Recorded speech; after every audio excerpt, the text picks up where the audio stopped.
En el punto más alto de su poder, cuando había logrado dominar mercados, reescribir industrias y acumular una influencia que pocos humanos han conocido, Jeff Bezos perdió algo que nunca había aprendido a proteger: el control de su propia historia. No fue una crisis empresarial ni un error estratégico. Fue una ruptura personal expuesta ante el mundo. Mensajes privados filtrados, titulares implacables, una vida íntima convertida en espectáculo global. Por primera vez, el arquitecto del largo plazo no pudo anticipar el golpe ni diseñar una salida elegante. Todo aquello que había optimizado durante décadas quedó inútil frente al juicio humano. Ese momento marcó un quiebre silencioso pero profundo. Bezos descubrió que el poder no blinda, que el éxito no protege y que construir un imperio no te enseña a habitarlo. Lo que siguió no fue una caída tradicional, sino algo más inquietante. Una pregunta sin respuesta. Cuando ya lo has ganado todo, ¿quién eres en realidad? Esta no es solo la historia de un empresario. Es la historia de un hombre que, al perder el control, se vio obligado a mirarse por primera vez sin métricas, sin escudos y sin garantías. Jeff Bezos no nació rodeado de lujos ni de certezas. Nació rodeado de preguntas. No de esas que se responden con palabras, sino de las que se desmontan con las manos. Desde muy pequeño, mostraba una incomodidad silenciosa con el mundo tal como se le presentaba. Los objetos no eran cosas terminadas. Eran sistemas incompletos que pedían ser abiertos, entendidos, vueltos a armar. Su infancia transcurrió entre mudanzas, ajustes y silencios. Su padre biológico desapareció temprano, dejando un vacío que no se llenó con explicaciones, sino con observación. Más tarde llegó su padrastro, un ingeniero cubano que había huido del caos con una mezcla de disciplina, pragmatismo y gratitud por la estabilidad. No hablaba mucho de sueños grandiosos.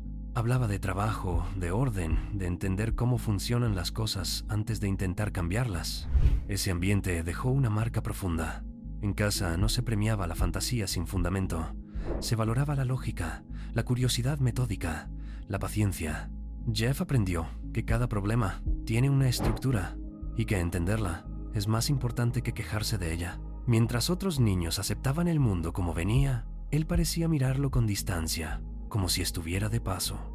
Pasaba horas desmontando aparatos, no por rebeldía, sino por necesidad. Quería ver qué había debajo, qué hacía que algo funcionara, qué pieza era esencial y cuál solo decorativa. Esa obsesión no era destructiva. Era casi respetuosa, como si desmontar fuera una forma de escuchar. En la escuela, no destacaba por carisma ni por popularidad. Destacaba por algo más inquietante. Pensaba demasiado lejos. Mientras otros niños vivían en el presente inmediato, Jeff parecía vivir unos pasos adelante, incómodo con la lentitud del entorno. No era impaciencia, era desajuste. El mundo avanzaba a una velocidad que no coincidía con la suya. Ahí aparece la semilla central de esta historia, no la ambición por el dinero, no la obsesión por el poder, sino una sensación temprana, casi invisible, de que el lugar donde estás no siempre es el lugar al que perteneces, de que el presente puede sentirse estrecho cuando tu mente ya está explorando futuros posibles. Jeff Bezos no creció soñando con ser rico. Creció intentando entender por qué las cosas eran como eran y preguntándose, en silencio, si tenían que seguir siéndolo. Esa pregunta, aparentemente inocente, es una de las más peligrosas que una persona puede hacerse, porque una vez que dudas del presente, ya no puedes habitarlo del todo. Y si tu vida no cabe en el mundo donde naciste, tal vez no estés destinado a encajar, tal vez estés destinado a construir otro. Cuando Jeff Bezos llegó a Wall Street, hizo exactamente lo que se esperaba de alguien con su mente. Aprendió rápido, demasiado rápido. Dominó modelos, probabilidades, sistemas de decisión. Los números escritos en hojas, no en sueños, respondían con obediencia. Cada fórmula cerraba, cada predicción mejoraba, cada bono confirmaba que estaba en el lugar correcto. Desde afuera, su vida parecía resuelta. Trabajaba en fondos cuantitativos de alto nivel, rodeado de personas brillantes, con sueldos que prometían una tranquilidad definitiva. Era joven, respetado y técnicamente exitoso. Había ganado el juego que muchos pasan la vida intentando siquiera entender, pero algo no encajaba. Wall Street funcionaba como una máquina perfecta que se alimentaba de repetición. Los días cambiaban, pero el mecanismo era el mismo. optimizar, arbitrar, extraer pequeñas ventajas, volver a empezar. Jeff entendía el sistema con claridad, y justamente por eso empezó a sentirse atrapado dentro de él. No había misterio, no había construcción, solo ajustes marginales sobre algo ya existente. La seguridad empezó a sentirse pesada. Cada ascenso traía más dinero, pero también más encierro, más dependencia de un camino que ya estaba trazado, más dificultad para salirse sin parecer irresponsable. El éxito, tan celebrado desde afuera, comenzaba a actuar como una jaula invisible, no porque fuera malo, sino porque era cómodo. Y Jeff desconfiaba profundamente de la comodidad. En los pasillos escuchaba conversaciones sobre bonos futuros, sobre jubilaciones anticipadas, sobre proteger lo ganado. Eran conversaciones razonables, adultas, prudentes, y sin embargo, le generaban una inquietud difícil de explicar. No era miedo a perder, era miedo a quedarse, miedo a mirar atrás décadas después y descubrir que había sido eficiente pero no valiente. Fue ahí donde apareció el primer quiebre interno real. No una crisis visible, sino una pregunta silenciosa que empezó a repetirse con insistencia. ¿Qué es más riesgoso, fallar o no intentarlo nunca? Jeff empezó a pensar en el largo plazo, no en términos financieros, sino existenciales. Imaginó dos futuros posibles.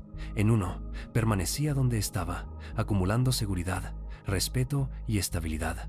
En el otro, renunciaba a todo eso para perseguir una idea incierta, posiblemente absurda. El primer futuro era lógico, el segundo era aterrador.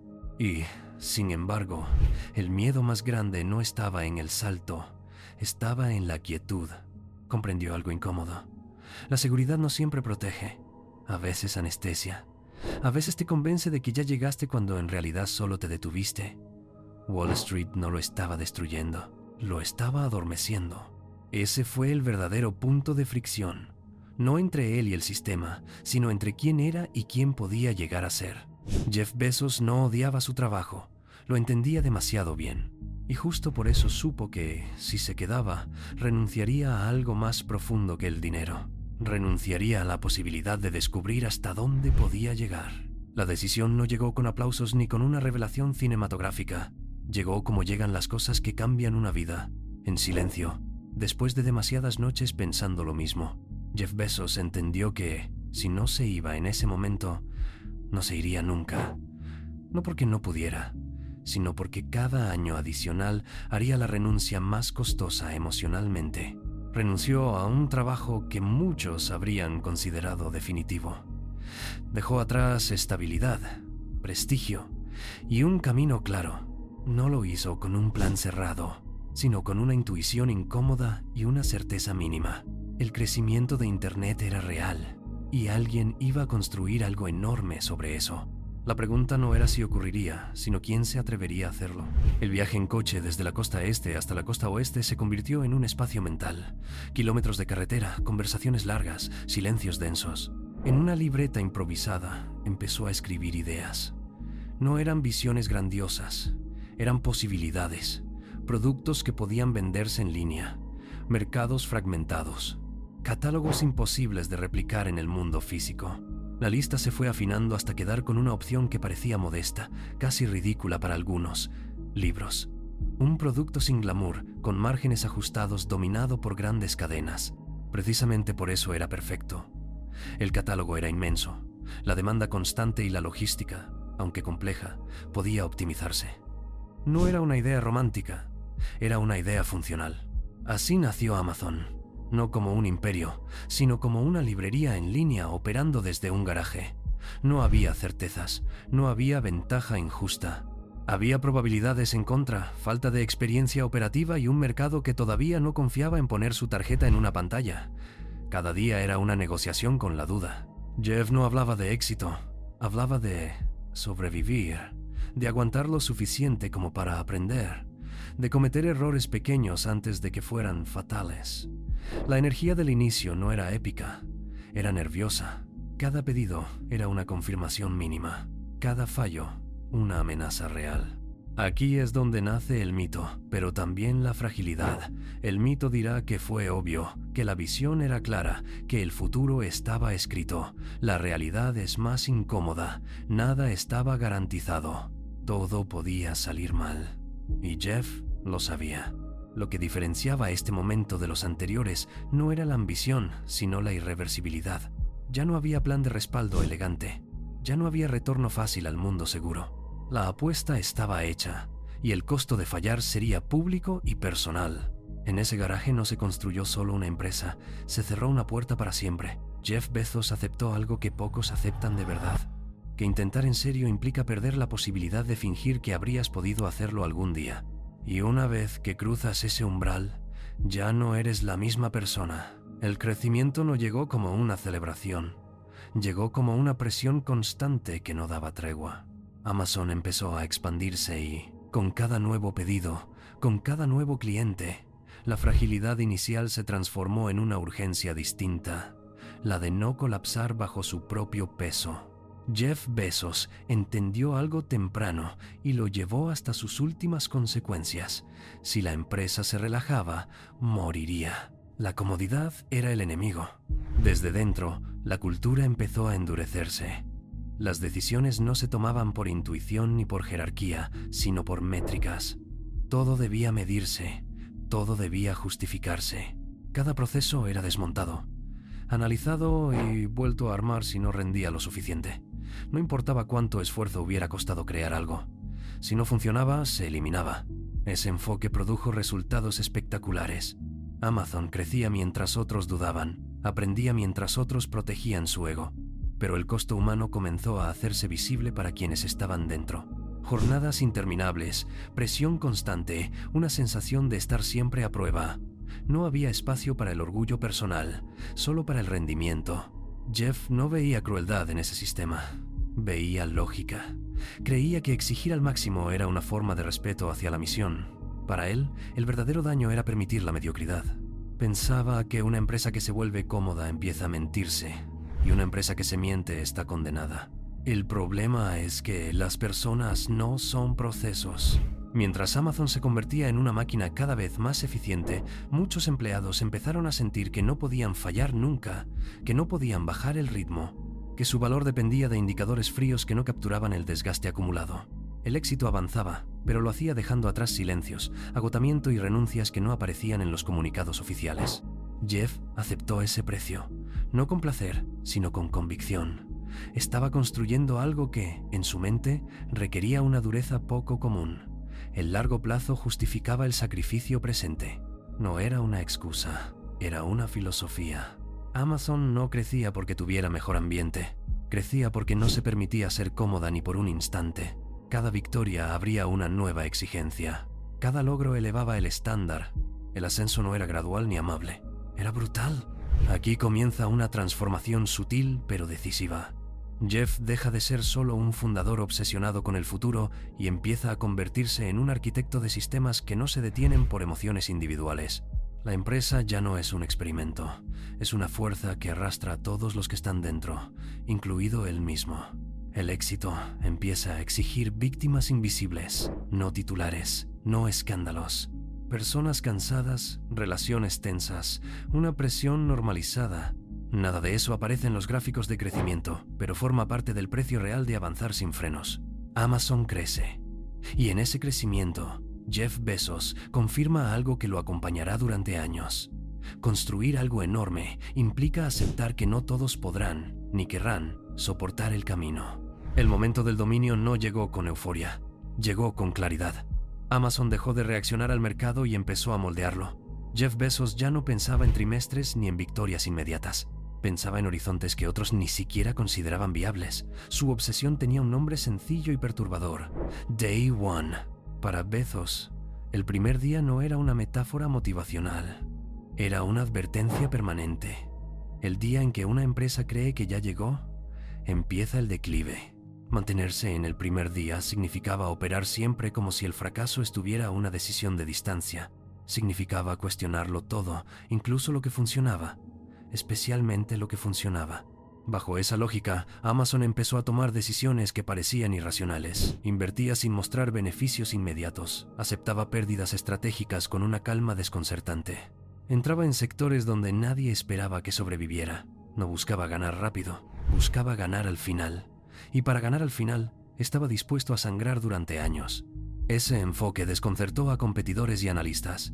Mientras otros protegían márgenes, Bezos protegía opcionalidad.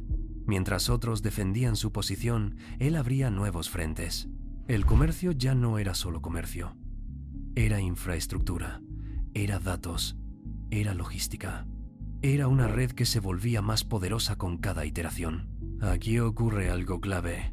Jeff deja de competir dentro del juego existente y empieza a reescribir las reglas. No pelea por participación, cambia el tablero. Obliga a todos los demás a adaptarse a su ritmo, a su estructura, a su paciencia infinita. Amazon no corre. Avanza sin prisa, pero sin pausa.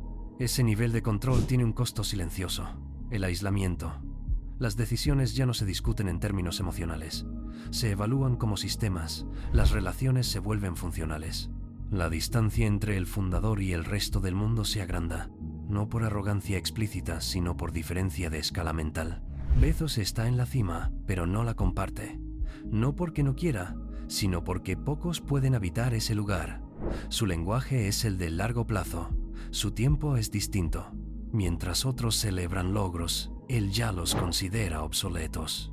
El éxito no lo tranquiliza, lo alerta. Este es el punto medio de la historia. El emperador del largo plazo ha consolidado su poder, su visión se impone, su método funciona. El mundo empieza a girar alrededor de Amazon. Pero el precio es una soledad creciente. Una vida donde casi todo es optimización y casi nada es espontáneo. Jeff Bezos ha ganado el juego externo. Lo que aún no sabe es cuánto está perdiendo en el interno.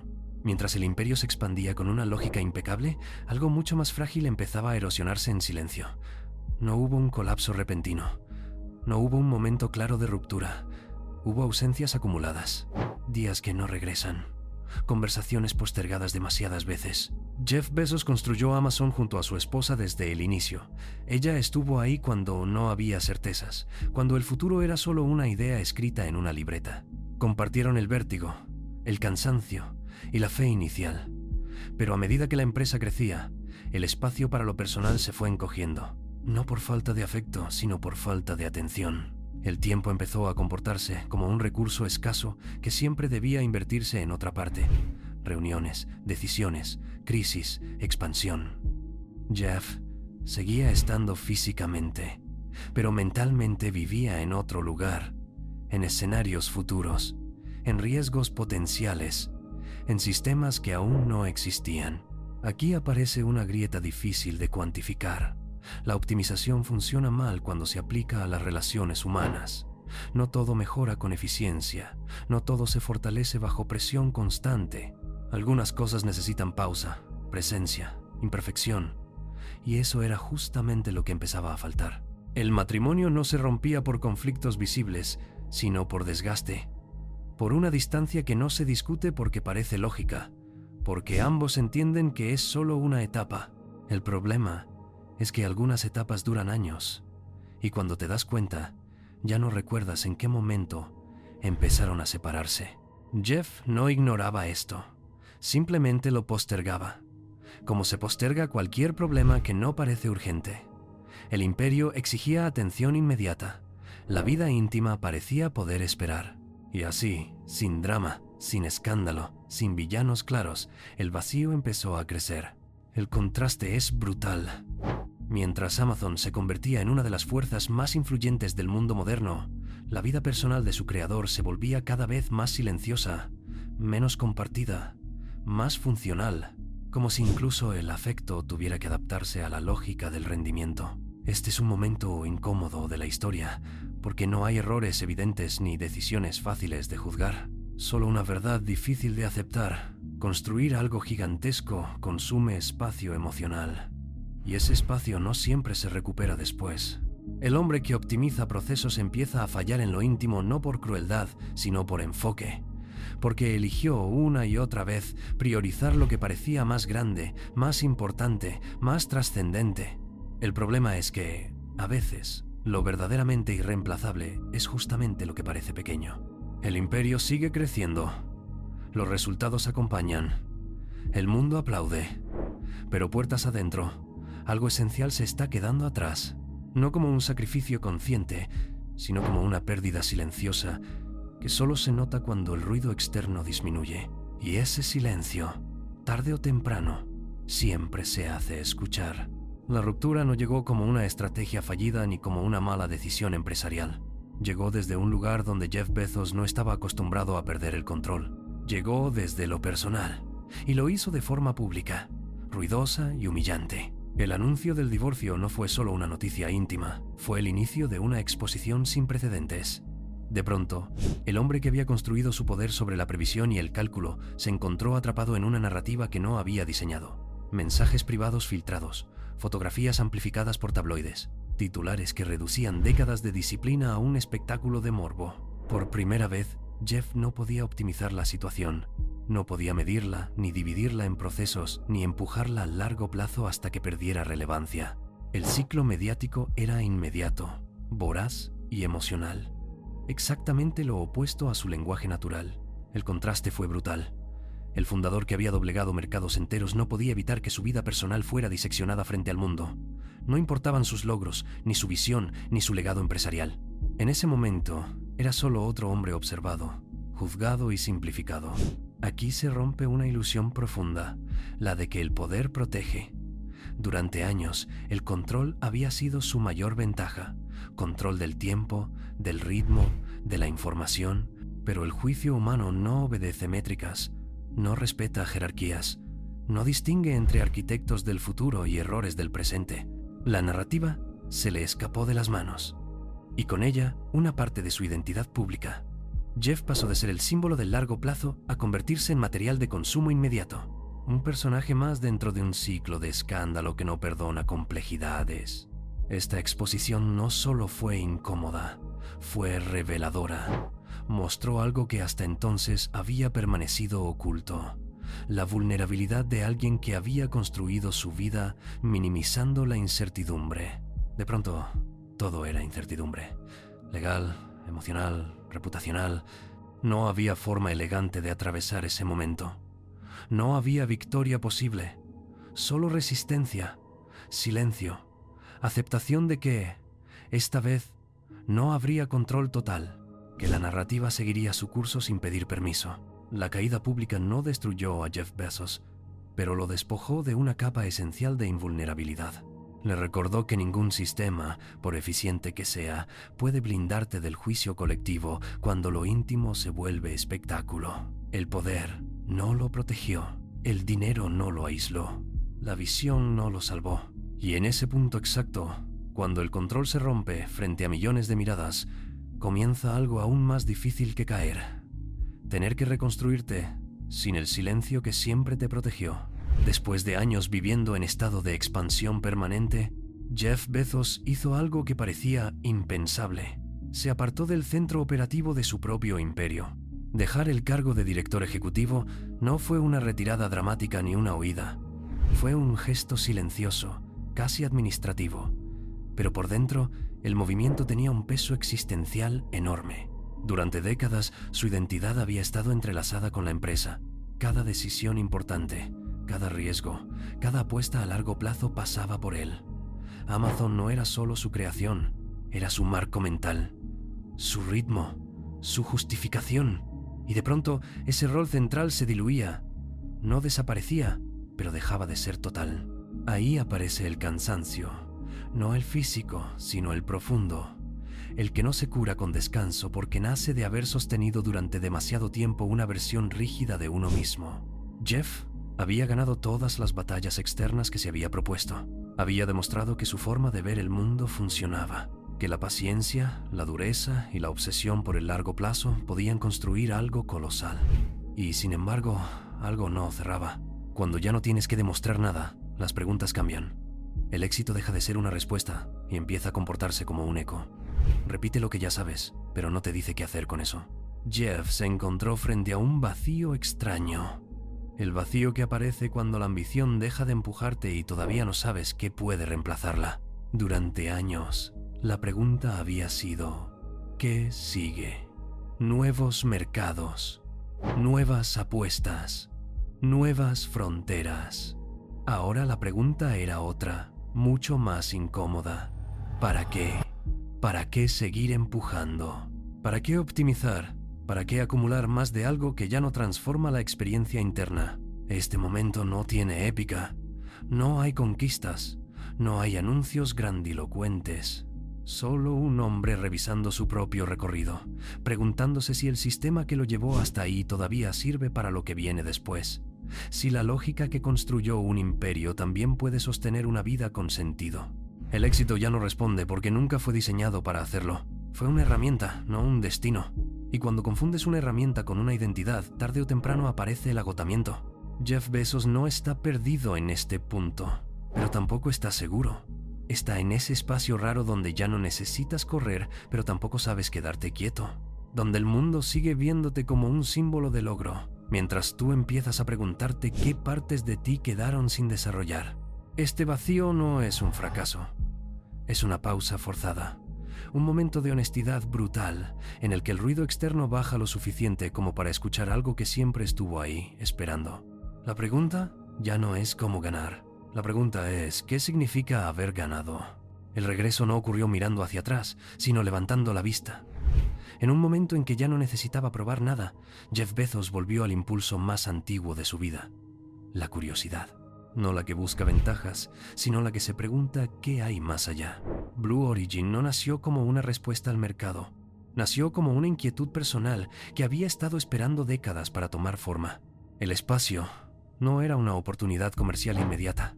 Era un horizonte, un lugar donde las métricas habituales perdían sentido y donde el largo plazo dejaba de ser una estrategia para convertirse en una obligación moral.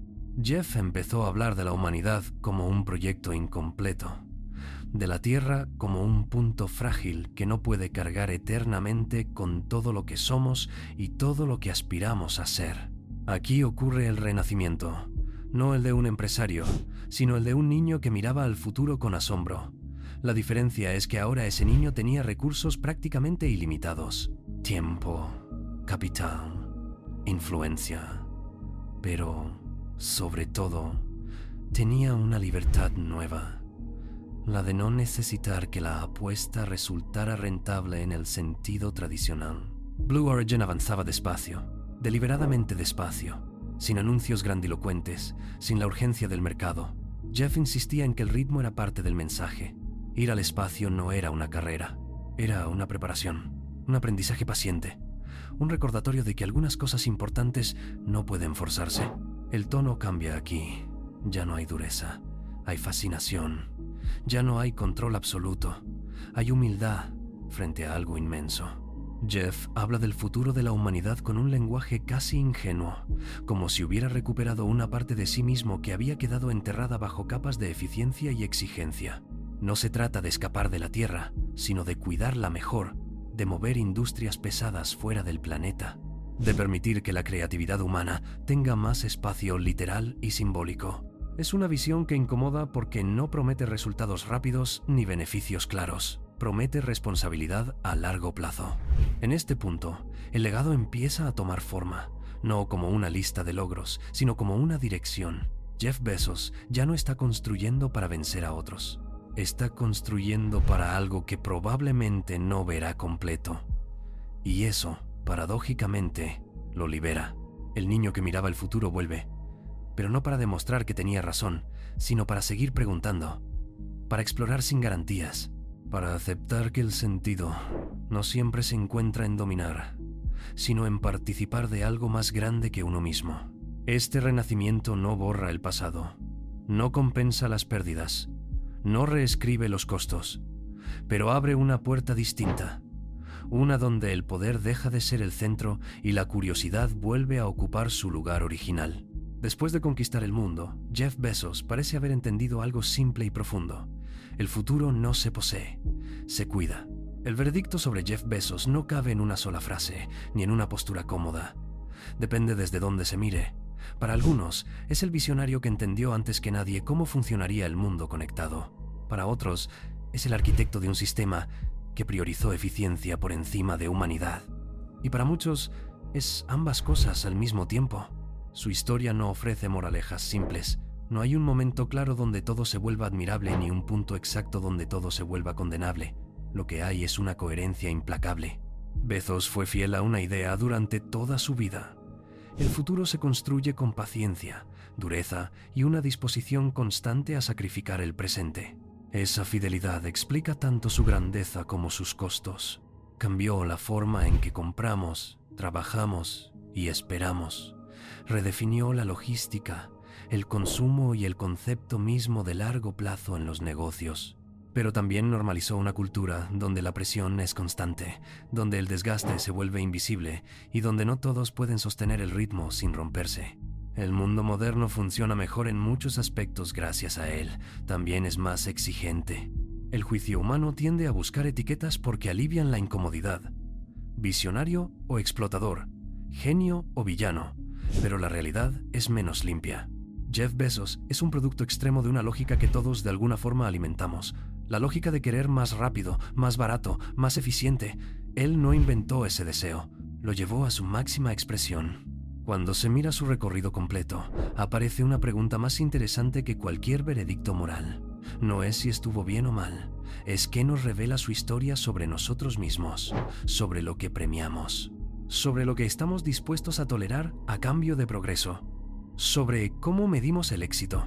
Al final, Bezos parece haber entendido algo que no todos entienden a tiempo, que ganar no resuelve la pregunta de fondo, que construirlo todo no garantiza saber habitarlo, que el poder amplifica, pero no reemplaza el sentido.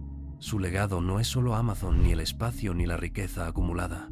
Su legado es el espejo que deja, un espejo incómodo que nos obliga a preguntarnos qué precio estamos dispuestos a pagar por avanzar y quién lo paga cuando no somos nosotros. El problema no es quererlo todo. El problema es no saber qué vale la pena conservar cuando lo tienes. Y esa pregunta, a diferencia de los imperios, no se puede optimizar.